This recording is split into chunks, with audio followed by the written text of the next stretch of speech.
Everyone in Queensland will be choosing who they want to represent them in local council on March 16th. Along with councillors in their local electorate, all Brisbane residents will vote directly for who the next Lord Mayor of Brisbane will be. So far, the Brisbane Channel has spoken with the candidates representing the three major parties: Tracy Price for Labor, Jonathan Sriranganathan for the Greens, and the current Lord Mayor Adrian Schrinner for the LNP. But what about the other three names on the list? Who are they and what do they stand for? In this video, I talk with independent candidate Bruce Tanti. All right, well, thanks for coming today. Yes, I'm basically asking all of the candidates running for Lord Mayor of Brisbane questions, the same questions, so that people can sort of compare like for like based on the issues, the same issues that they're concerned about.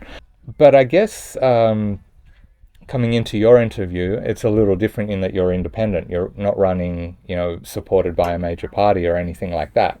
Yes. So the first thing I think would be to just ask, who is Bruce Tanti? Who are you? Why are you running? What do you stand for? That's a good question. Well, yes, as you said, I'm an independent, so I'm not under some kingpin or some politburo of some hierarchy of some party. I'm born and bred in Brisbane, and so to me, as an independent, I'm serving the public. My interest is what the public want. Okay. Because in 4 years, if I don't perform, I'm out. So it's coming as an independent Lord Mayor. I was born and raised in Brisbane, so mostly on the northern suburbs, but for a short stint on the southern suburbs, and grew up and went to high school, went to university, studied down in New South Wales, and did a Bachelor of Arts in Pure Maths, and I did computing science, and I also did a grad cert in computing science and a grad dip in IT. And that's where I met my lovely wife, and we got married, and now I have a family sort of thing, and a wonderful son. So I went into this because God's been directing me this way, and over the last year, so I've put my hat into the ring, and I think there's things that need to be done that will help Brisbane people to be safer, that'll be better, and also they'll be brighter sort of Brisbane. So which is my campaign sort of slogan. Okay. All right, so I'll jump into the questions that I've asked the others. Sure. Out of curiosity, have you had the chance to look at any of the other interviews I've done? No. Okay. I tried to have a look last night, but I couldn't find it. So. Okay, well, that's actually a good thing. No. Well, it's not good that you couldn't find it, but it's good that you haven't sort of been able to kind of prepare directly. It's basically all coming from your own knowledge, from your own, thoughts that you've already put into these issues. So I think it's good for the viewers who are going to be voting. But it's important also that they're aware whether you were aware of the questions beforehand or not. So you were not. Yep. Mm-hmm. So that's something they can take into account. So the first is, what specifically motivated you to run for Lord Mayor? Well, as I just said before, God's been directing me to this, and I've been a Christian for about 40 years, or 30 years. And so, it was then about a month ago when it came up, or 2 months ago when the election was called, sort of thing, and then when I checked out the price, how much to be a candidate and stuff like that. Originally, I was thinking about just being a councillor and stuff like that, but the way they've set it up, it was easier just to nominate us for Lord Mayor. Okay. And I had a lot of things I felt that would help benefit Brisbane a lot. Okay. In many areas. Yeah. So we'll see if they overlap with the things that people are concerned about in a moment. But so you're running for Lord Mayor, so what do you see as the most important aspects of the role of Lord Mayor? Well, I think as leadership and direction and guidance. bringing all the various parties together or independents and doing what's best for Brisbane as opposed to what's best for the party or what's best for the individual member of local council. Okay. And so what is your broad vision for Brisbane overall going into the future? I want it to shine. I want it to flourish. There's a lot of things that are happening at the moment with the Olympic Games coming up in 2032. So there's going to be a lot of strain on the council and the state government and the federal government with that Olympic Games sort of thing on finances and resources and stuff. So in the meantime, when this first 4 years since the state government announced it, it's a good time now to get things that need to be done before the Olympic Games start sapping those finances and stuff. Mm-hmm. All right, well, we might run off that then to the question directly about the Olympic Games. So what is actually your position on the Olympics? Like, how do you feel about it, and also the preparations leading up to that? Well, I remember what Frank Sawley said, the former Lord Mayor of Brisbane, that when the Commonwealth Games that were here back in, I think it was in 1988, after the Games had finished, many of the venue places were underutilised or not utilised at all. So the thing is, are we going to get full value for our money once the Games is over? And also, building these games, I think the Wollongabba, it's going to major infrastructure, blocking the roads and putting even a bigger stadium around the Gabba sort of thing.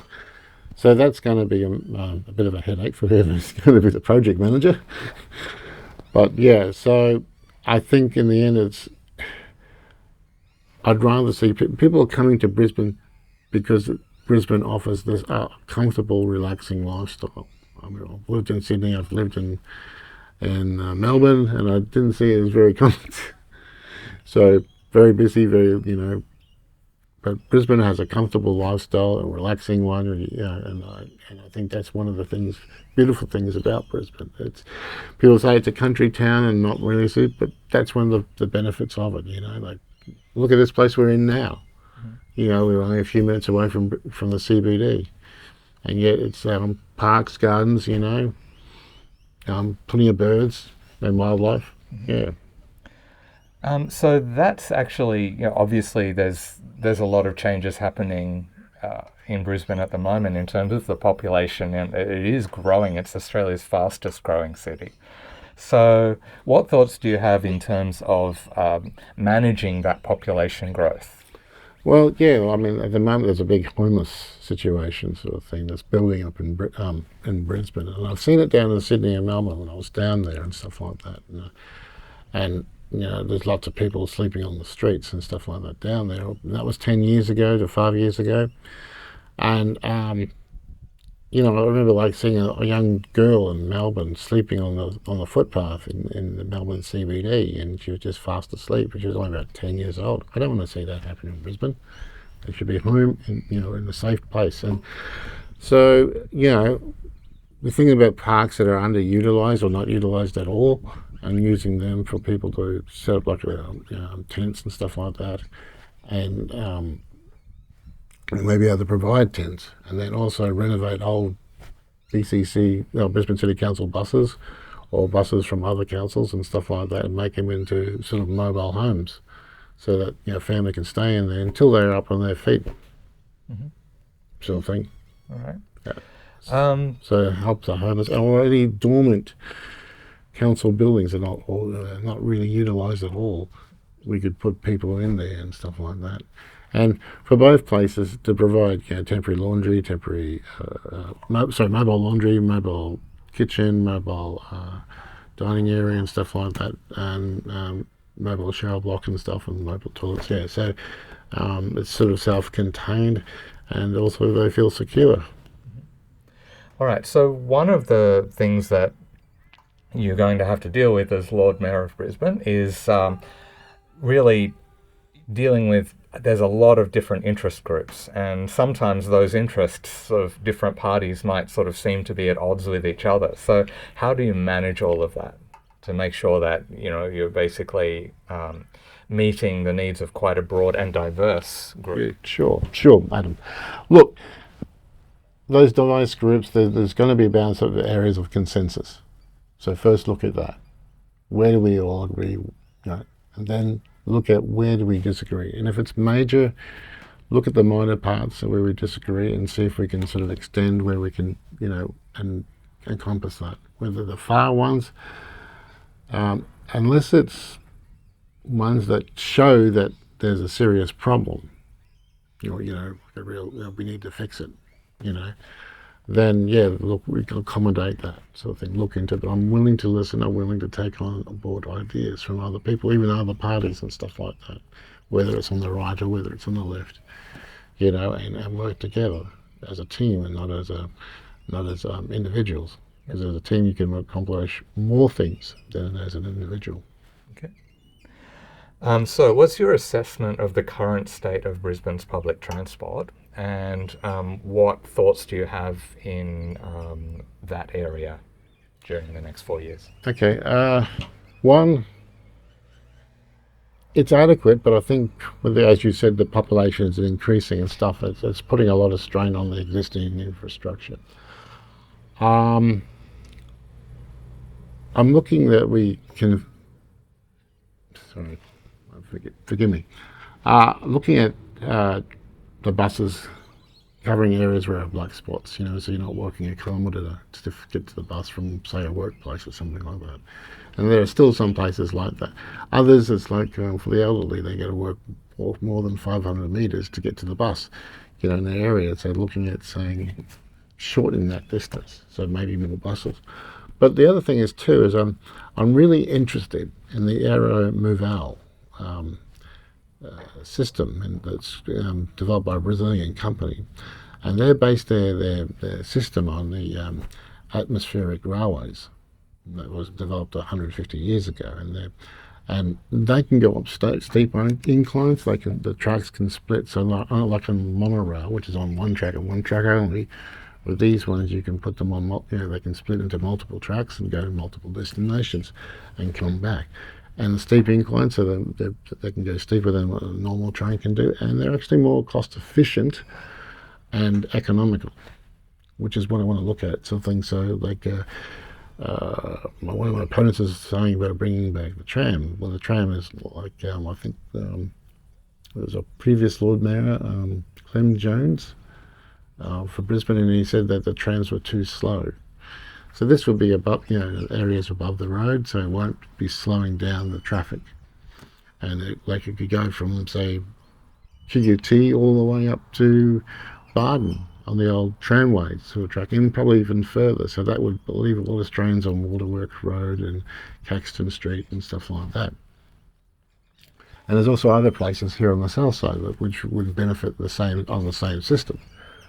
And connect up, for the north side, like say Virginia Station, you want to go to Chermside. You could just catch the Aero Moselle and it will take you all the way to Chermside and beyond. So you might end up go all the way to Stafford. And I think that's great. It's connecting up the major shopping centres and stuff like that to the train line and stuff, and through this system. Okay. And also, and this is another one I found, was extending the CityCat further upriver and further downriver. So upriver to hopefully up to Jindalee or even beyond. Downriver all the way to Port of Brisbane. I used to work in the Port of Brisbane, and I used to see the traffic from Linton to all the way into the port itself, and I'm thinking, and some of the guys I was working with were from the other side of town, so they were over to Jindalee, Kenmore, over that area. And I'm thinking, well, if they could just catch they have a problem with the traffic too. And I said, well, if they could just catch the ferry, go all the way to the Port of Brisbane, and they can get out work, and they miss out all the traffic. It relieves the strain on the Western Freeway. On this road, the Oxley Road, or Oxley Indooroopilly Road here, and also the Oxley Highway going into the city. So it's a win-win. Check and make sure I've got. Sure. Sometimes I forget. Also, so we're on the roads and transportation system. Yeah, acoustics to this again reduce. Yeah, just reducing the transportation fee. So I'm proposing a gold card coin donation off your go card. So for adults $2, for pensioners, children, students $1 sort of thing, and to negotiate with Linked. No, not Linked. The one that runs TransLink. TransLink. Yeah, sorry, for Linked. So yeah. So negotiate with them so that will go into place, sort of thing. Okay. Because the way I see it, if we can get more people on the public transport, it means less wear and tear on the local roads and also the main roads, which is not part of the main roads. Is not part of the council. It's more of the state government, but also less wear and tear. So it means we're saving our money on repairing the roads. I want to fill, the potholes are filled. Also with the roads, in some places the suburbs have been around for 100 years or more. Basically, they haven't got any footpath on either side of the road. So, especially in an incline, like say the one behind you, and then you got a woman with a baby and maybe one on tow, sort of thing. They can't have to go on the road and actually to get up to where they need to get to. So, what I'm proposing is if there's a road with no footpath on either side, they have at least one, so that a mother and child or elderly or those with disabilities can get to where they need to get to without going onto the local road. This is a cement footpath. Yeah. So we've kind of touched on two areas that I also have questions on. The first is the traffic congestion, and then the second is active transport, which is kind of the pedestrian access, sort of we're including in that. So in terms of traffic congestion, what are your thoughts in terms of handling that? Well, with these places where with the systems I mentioned, these would relieve a lot of strain on the traffic congestion on the local roads and on the main roads. So this Barramavelle could go into area, so you cross this park here and service the other side of the river, go across the river and service there, and connecting up Sherwood station to the stations over there on the other side, so people in between can get there without going on the road. Therefore, less cars on the road. Therefore, less congestion. Yep. And it's cheap and easy and quick to build. Yep. And active transport, so things like cycleways. People who might want to use the e-scooters and e-bikes and things like that. So, what are your thoughts as far as active transport goes? Okay, with e-scooters and e-bikes, I think there should be some sort of speed limit for them, sort of thing, because I've had them sort of whiz past and almost hit my wife, and other people have seen that almost hit, sort of thing, as they speed in, weave in and stuff like that.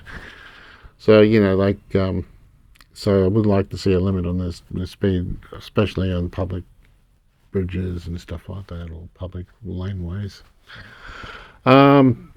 I can see a need for more cycle paths, and connecting up more of the parks too, so that people can not have to go on the road. When I was talking about the footpaths on the road on either side, I rang up the council and they said, "Oh, we can't do much at all. It's pretty expensive." And I said, "Well, it's a lot cheaper than making a tunnel, isn't it? An 8-lane tunnel under the Brisbane River or 8-lane tunnel under Mount Cootha, So." And the same with the cycleways, so they'll be a lot cheaper to build, sort of thing. Connecting up so people don't have to go on the roads so much. Mm-hmm. And also with the extending the ferry service, that would also take a lot of cars off the road. Mm. So what can Brisbane City Council, under your leadership, do to address the current rental crisis and housing crisis? Good question. Damn good question. I thought about this, and I feel that there's people are struggling, both with paying rent or paying mortgages, and and also with businesses the same. There's a lot of businesses that are closing up, and they're good businesses. They provide good services and stuff like that. So what I'd like to see and what do is that we can say, come alongside them and say, look, will reduce your rates until you can get back up on your feet, right? And once you're up on your feet financially, fine, we'll bring them back up, sort of thing, right? So it's a bit of an interim, but I think it would work, and you just give a bit of pressure, or take the bit of release valve pressure off the pressure pot, sort of thing, so that they're not fearing that the bank will repossess their house, or the land will say, look, we have to put the rent up. And this is for the landlords too. So yeah, so that unless they're price gouging and they, but if most of them are not, so basically you just I'd like to encourage them to say, look, we'll reduce the rates, just keep the rent down. We're not going to.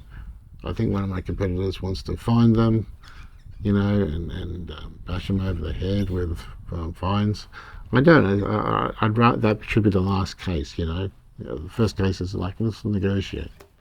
We'll bring down some of our expenses on running your house to rent out if you can bring down the rent. Okay. Or freeze the rent. Yeah. Do you have any plans for more efforts in terms of making Brisbane, mitigating flooding, making Brisbane more flood resilient? To tell you the truth, I've lived in Brisbane since I saw the '74 flood. In our yard, it got up almost. We're on a hill. We got almost 3/4 of the way up. Well, 3/4 of the way up the hill it got up. Our neighbours got flooded. The ones on one side got flooded, so So I know that. And since then, I've seen other floods, and you always have floods. Even the best mitigation you can do. What I probably do is say, look, areas where it's flood areas, and I used to be a law clerk. I used to go get flood maps, and you see it and go, well, this is a flood area. Why does there houses now on it? And in the '74 flood, there was a bank where it was just grassland, and you wouldn't build on it because it's a flood area. Now they built houses on it. They raised it a little bit, but they basically put 2-story houses on it and stuff like that. And there used to be an ice skating ring there next to it, and now that's all houses there too. So eventually, if we have a cyclone coming down with high tide, and this is what happened in the '74, you have a lot more water backing up, and Turnbull will get flooded again, and also a lot of the other places upstream will get flooded. So yeah, keep the houses off those flood areas, or make them look more secure. So when the flood does come, it doesn't go over, or if it is extreme minimal damage. Okay. So how can the Brisbane City Council, under your leadership, increase a sense of community in Brisbane? Listening. Just getting together with the people in each community, whereas the people in Sherwood, or the people in Nunda, or the people in Kenmore, listen to what they've got and say, look, okay, these are the resources we've got. How can that help you in what you need for your community? So that elderly are safe, families are safe, kids are safe, single adult is safe, and being provided for. This is a big city council. It's one of the biggest in the world. So we really need to listen and to act. Where we can, we'll do. And if I have to go and see if I can get some investment overseas, for investors overseas to invest in projects, and maybe we can do some sort of a bond program or something like that, to raise money to build things that need to be built. There's bridges across the river, but I think we need more bridges to bring cars across and stuff like that, so we're not choking the bridges that are already there.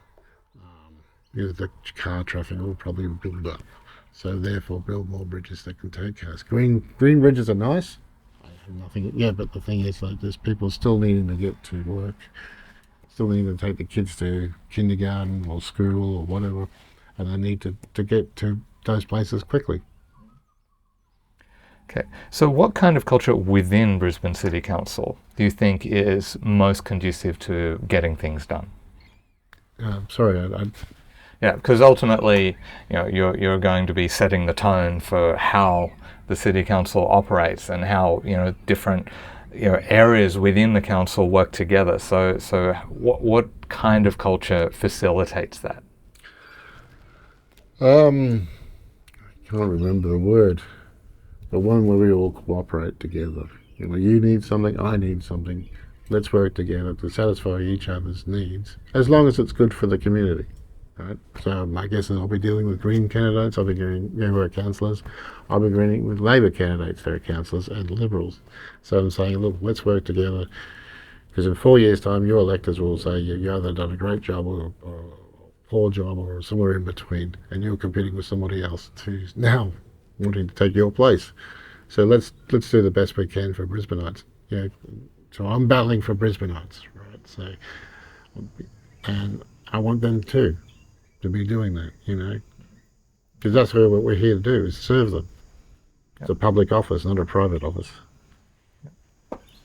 Now, you did touch on this a little bit, but one of the concerns of people was about rates, whether they'll increase. You did actually talk about decreasing them. So can you sort of tell us what you expect in a term with you as Lord Mayor as far as rates would go? I'd look at it and say, well, why were these rates increased in the first place? Because I think in the last year they've gone up. The mechanism that's been used to calculate them and stuff like that. So I'd look at it and say, well, I think it's South East Queensland Water is the one that's running there's this company running for the council to do the water stuff. Anyway, whatever company it is, I'd say, well, okay, you're working for us. Why have you increased the rates? What's this? Why did you need it for the mechanism that and say, look, okay, for struggling families, struggling businesses, look, we'll come there beside you, and we know you're battling, we know you're going through this stress. We'll relax the rates for you, so that you can get back on your feet and run the business to provide services for the community. Right? That's the way I sort of see it. Once you're up on your feet, we'll bring that up. Okay. All right, so now there's a few questions at the end here, and these are very, very divisive issues. People have very strong opinions about them. And the short and curly one. This could be the thing that turns people one way or the other. So, the first one. Okay, Adam. Pineapple on pizza, yes or no? Definitely pineapple on pizza, for ham and pineapple, definitely. Okay. But each to their own. If it's a supreme, yeah, okay. If it's meat lovers, probably not. All right, so there's a caveat there. It's like only on certain pizzas. Yeah, some other pizzas, yeah. If it's a Milano, yeah, okay. Okay. But not one. too much. Okay. Next one, Ibis or Curlew? Prefer the Curlew, I think. Last one, Vegemite. Should it be in the fridge or in the pantry? Well, I grew up with when fridges were sort of exotic, and you wouldn't put them, they were very small, weren't that big. So you sort of, and you didn't need to refrigerate Vegemite. So I'm open to both. Usually actually I don't have Vegemite anymore. I have Mighty Mite. Mighty Mite? Yeah. Oh, I don't know. You might have shot yourself in the foot with that one. No Vegemite. Pro-Mite. I used to eat Vegemite a lot. Yeah, but mine. I did have someone actually saying that I should have asked Vegemite or Pro-Mite. So you're a Pro-Mite. Yeah, and I used to be a big Vegemite and stuff like that.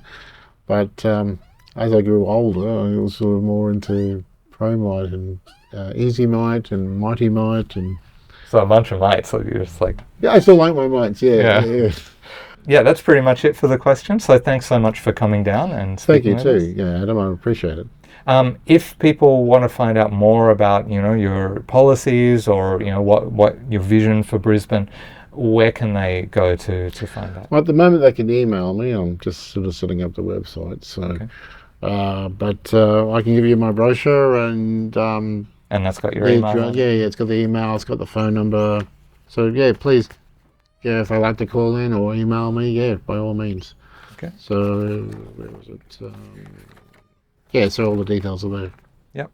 Great. Okay, well, I'll put them on just under the video, in the video. Yeah, description. by all means, yeah. So at the moment, just that, and yeah, and I've had callers last week wanting to talk to me about the, this, that, and the other thing, and they came back reasonably quite impressed. Yep. Okay. Well, good luck, and thanks again for your time. Thank All you, the Adam. best. Yeah. Thanks so much. Cheers.